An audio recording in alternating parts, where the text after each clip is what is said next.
any feedback. We're really looking forward to getting from you. Okay, so the starting point for this project is basically, it sort of stems from two literatures, I would say. The first on financial networks, the second on production networks. What these literatures have in common is the idea that it is important to model the microeconomic structure of the economy, if we want to think about, because it plays an important role in terms of aggregate outcomes. So what do I mean by that? To give you one quick example, back in the financial crisis, the Fed moved to bail out a number of large financial institutions, and the idea was that, well, not necessarily that all these institutions were too big to fail, but that many of them were too interconnected to fail, right? So if one of those institutions were to go under, the concern was that there would be some kind of domino effect on the rest of the system, and that many more institutions would fail shortly thereafter.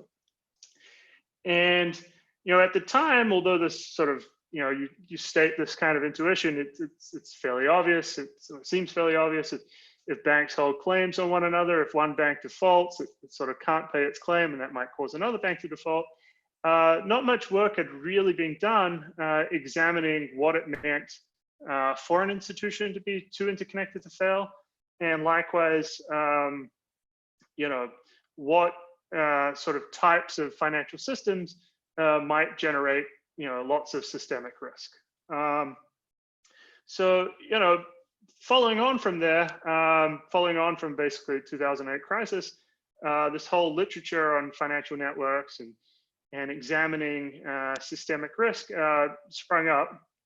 The standard thought experiment in a lot of these papers is basically to construct some kind of network where banks hold claims on each other, whether it's debt contracts, whether they trade equities, whether it's they use derivatives, and basically to shock, and then once you've conjectured a given network, you give a large idiosyncratic shock to one institution, and you see what happens, and then you do comparative statics over the network and sort of see how much how big the fallout is, and you call this systemic risk.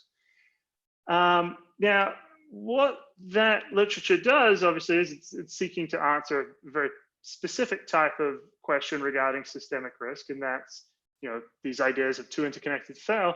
It sort of does very well, but what it doesn't do is it doesn't really consider shocks to the real economy, right? So it doesn't really microfound the shocks that cause these banks to fail. And so that's one thing that we're going to sort of try to do today, whereas rather than thinking of a large idiosyncratic shock to an individual bank, we'd like to think about large shocks to sectors of the economy, and that these then potentially affecting the decisions banks make and propagating to other parts of the economy. Likewise, the production networks, production networks literature, which takes the view of having these shocks to the real economy, it for the most part, it doesn't pay much attention to what banks do. In fact, a traditional production networks model, the financial system is more or less completely ignored because finance doesn't provide necessarily any real goods, and so back in the stuff of Leontief, this was largely left out.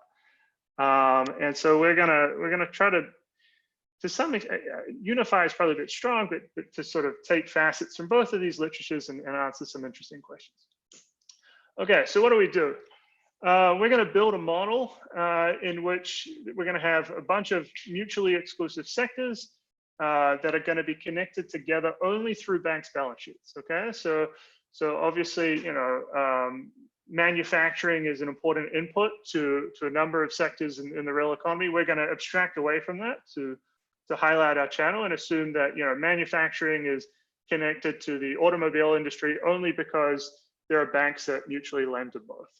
Obviously, one can get into empirical discussions as to, in that specific example, what's more likely to propagate the shocks. But we're gonna set that aside to sort of highlight our theoretical contribution. And then we're going to basically, once we've connected sectors together, we're going to study basically how shocks propagate. Okay, so that's going to be sort of our baseline analysis. Is we're going to establish a novel mechanism for shock propagation. I'll talk about that in a second, or when we get there. We're going to characterize, how big does the shock need to be to a sector to sort of initiate contagion? Which sectors are going to be affected? How hard these sectors will be affected, and so on. All sort of standard questions you might have.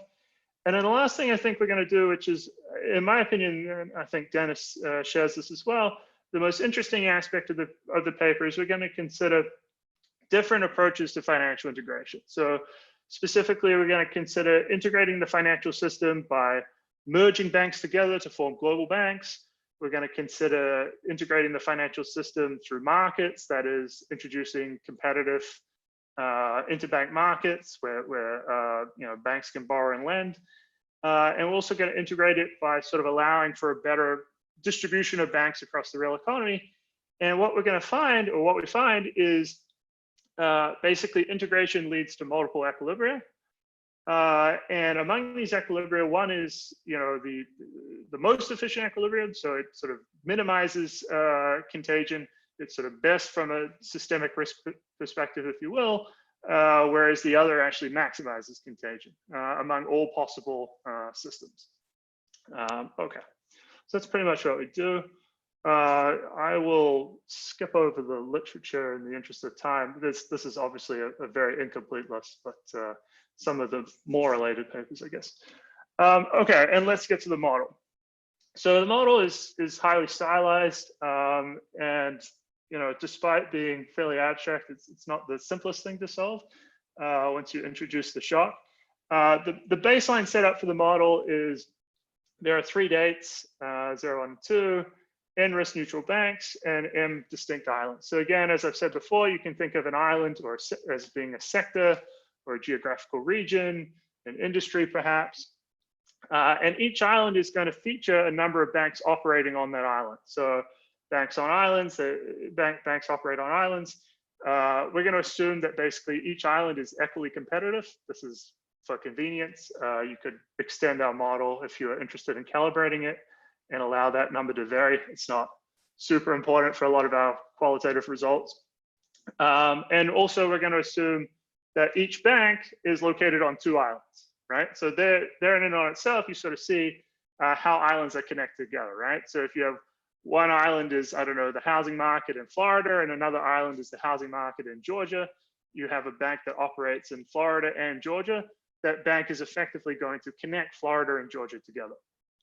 And banks are endowed with 2 units of deposits. Okay, so what happens? So at the initial date, banks have the option to allocate their deposits between some cash, which is basically what they're going to hold for liquidity purposes, and between loans. And obviously you can make a loan in Florida, or you can make a loan in Georgia. You get to choose sort of which islands you make loans on. Loans are of course illiquid, and they promise R at date 2. The other aspect of banks that's worth knowing is that each bank is going to have some early consumers. So this is basically your diamond Dybvig style of modeling banks here. Each bank is effectively going to get a liquidity shock at date 1, where some fraction of the depositors are going to withdraw early. Okay, and then banks obviously have to pay those depositors, or they'll go bust. And they pay the depositors using either the cash that they hold at date 0, or the liquidation revenues from early liquidation of loans that they do at date 1. And then last of all, at date 2, fairly simple: returns realized, remaining depositors paid, banks receive the profits. Okay. I need to talk about 2 more things before we get to some results. So First of all is we're going to introduce some variation in terms of loans at date one. A lot of this is not so much, I guess, necessary for a lot of our results, but I think from our perspective, it helps tell the story a little bit better. So at date one, basically on each island, banks are going to have some performing loans and some non-performing loans. Basically, think of these as the loans where you have, borrowers who are sort of able to make all their payments on time, and loans where, some borrowers are running a bit behind and perhaps struggling. And so a performing loan is going to be it's a good loan. It's going to pay R of certainty at maturity, whereas a non-performing loan now is inherently risky. And so there's some probability that it won't be repaid in full. That said, the expected return on a loan is still greater than cash if you hold the loan all the way to maturity. The other aspect, though, that we're going to allow for is we're going to let banks liquidate their non-performing loans. So each bank can liquidate, all their non-performing loans on their island if they want, but liquidations are subject to, there's an endogenous price there. So the more you liquidate, the lower the price will be. As is the case if your competitors on the same island liquidate more, the lower the price will be. Basically, liquidation market on each island has its own downward sloping demand curve. And the key, probably the key sort of friction here that's going to drive a lot of our results is that these liquidation markets are not integrated. So John, I think, has mentioned this a little bit in his in the questions that he seeded in the Slack channel. But one of the key assumptions we have in our model is that, if you operate in, again, to use the Florida, Georgia example, if you operate in Florida, there's a separate liquidation market in Florida than there is to Georgia, and you can only liquidate Florida loans in Florida, and that price is sort of unique and specific to Florida. And not to dwell too much on this, but we sort of view this as a fairly reasonable assumption because the market for loans and lending in the US and indeed around the world, banks often have a lot of market power due to various barriers to entry. Okay.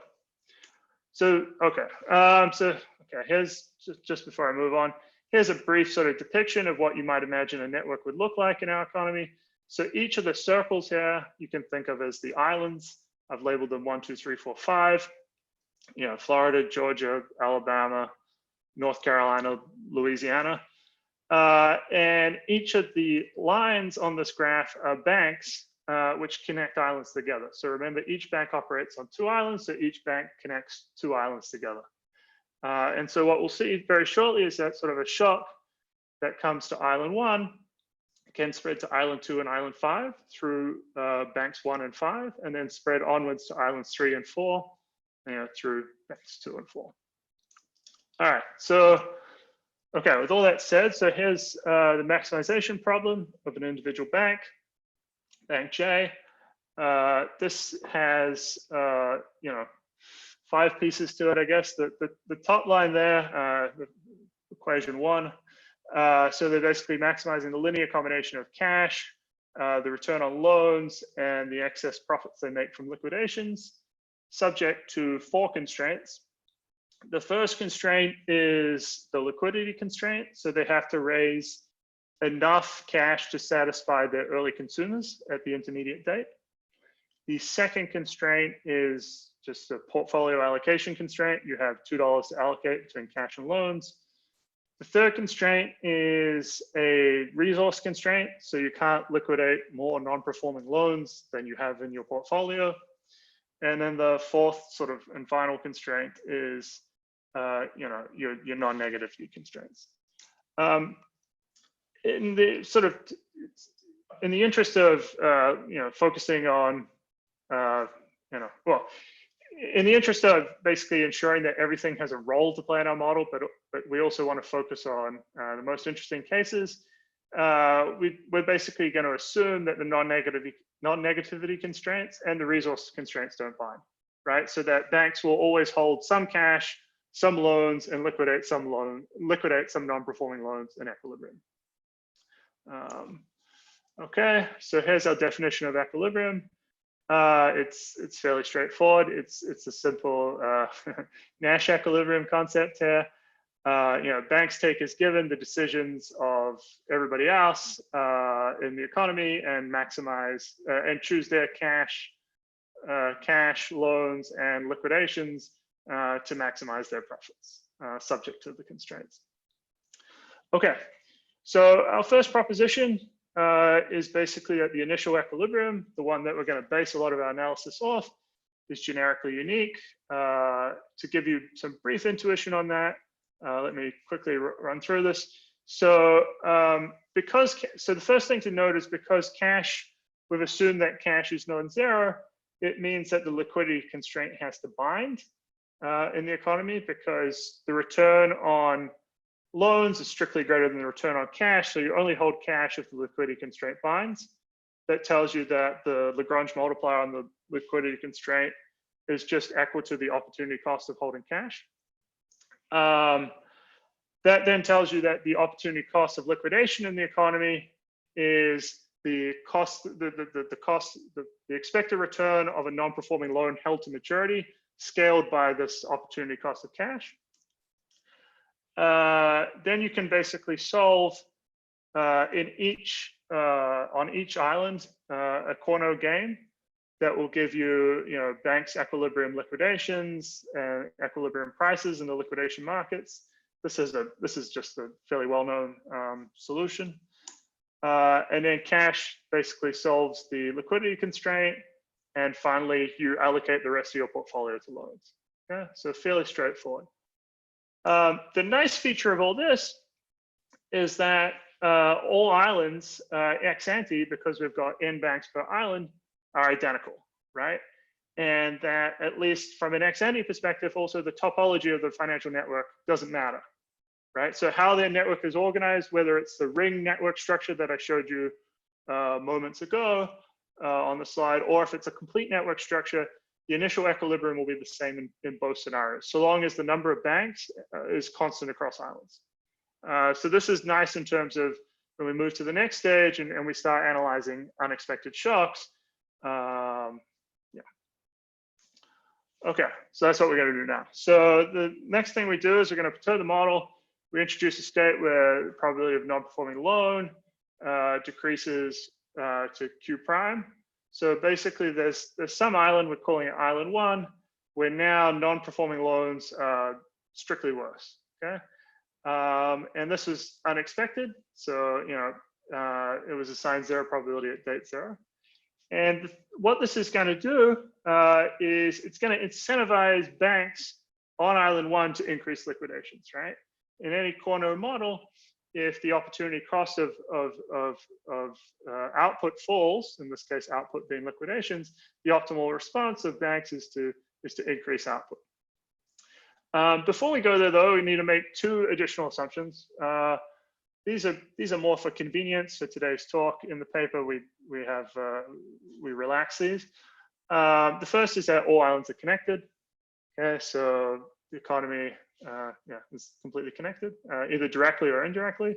And the second is an assumption basically on the initial equilibrium. Okay, so we're going to assume that banks' opportunity cost Z satisfies the following restriction. You can think of this as, where, the initial equilibrium, where it lies on the liquidation demand curve, okay? We don't want the initial equilibrium to be too far up the demand curve for reasons you'll see shortly, and we don't want it to be too far down. So we sort of restrict it to this, we make parameter restrictions to sort of focus in on this area. Again, we relax these in the paper. Okay. So because the shock's unanticipated at date 1, banks can't adjust CJ, can't adjust their cash or loans. The only thing they can do is respond by adjusting their liquidations in response to the shock. So to this end, we're going to let this gamma hat object basically the amount of cash that you need to raise from liquidations to satisfy your liquidity constraint. The optimization problem becomes pretty straightforward. I've omitted the non-negativity and resource constraints here. Banks are maximizing their profits from liquidations, subject to the fact that they must raise enough revenue from liquidations to satisfy their early withdrawing consumers. So again, post-shock equilibrium, pretty much the same definition we had as to earlier. There is one additional refinement we have here, which is that, basically we call, Dennis and I like to think of this as the no suicide equilibrium refinement, where what we're saying in this point number 2 is that there doesn't exist an island where, at least some bank is worse off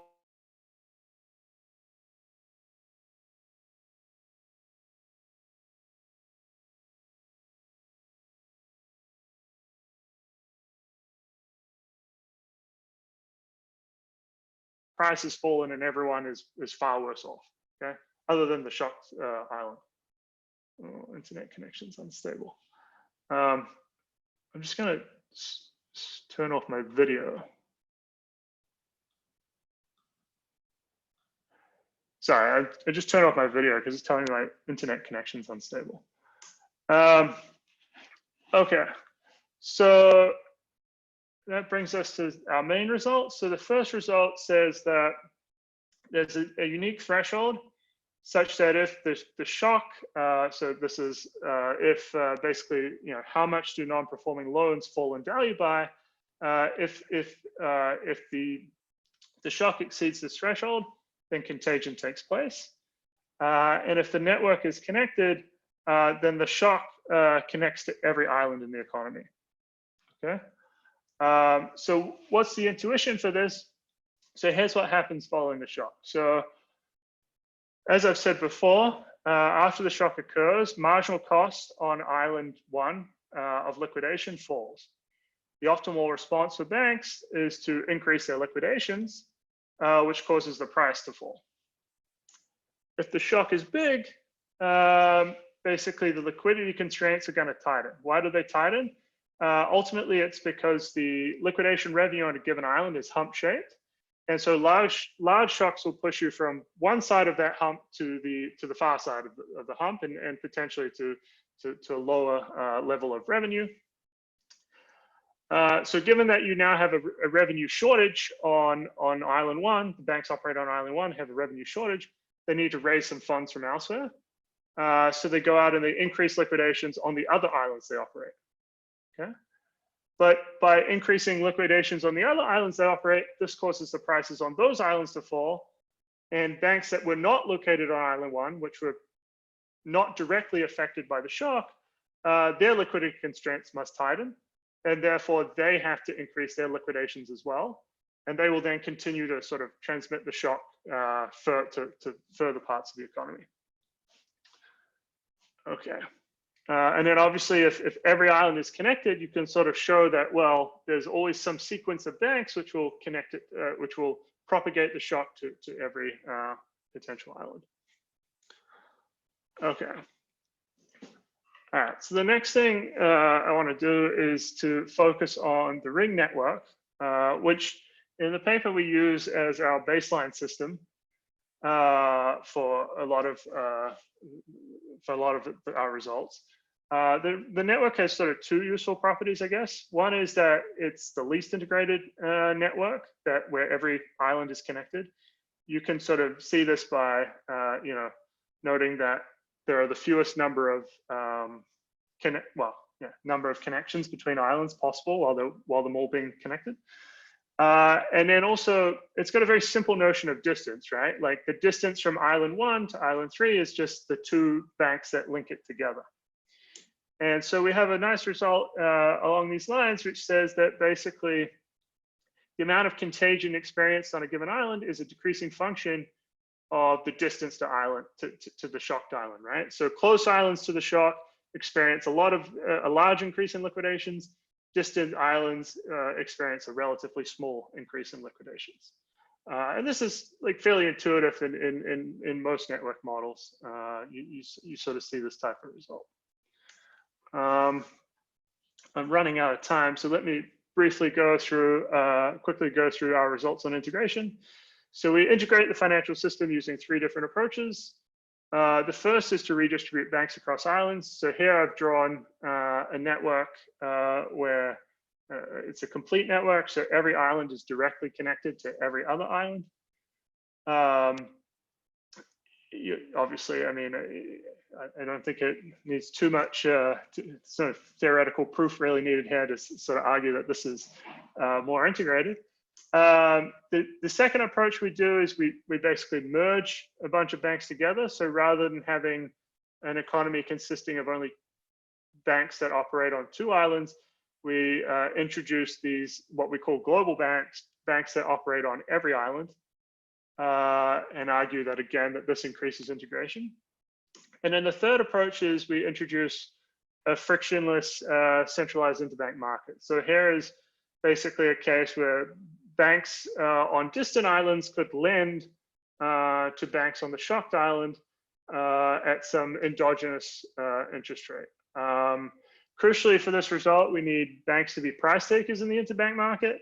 But if the network is large, we sort of think this is a reasonable assumption to make. Okay, and so what do we find? We find that basically, regardless of which form of integration you do, integration leads you to either the best or the worst possible outcome in terms of total liquidations in the financial system. And in fact, all 3 forms of integration are equivalent.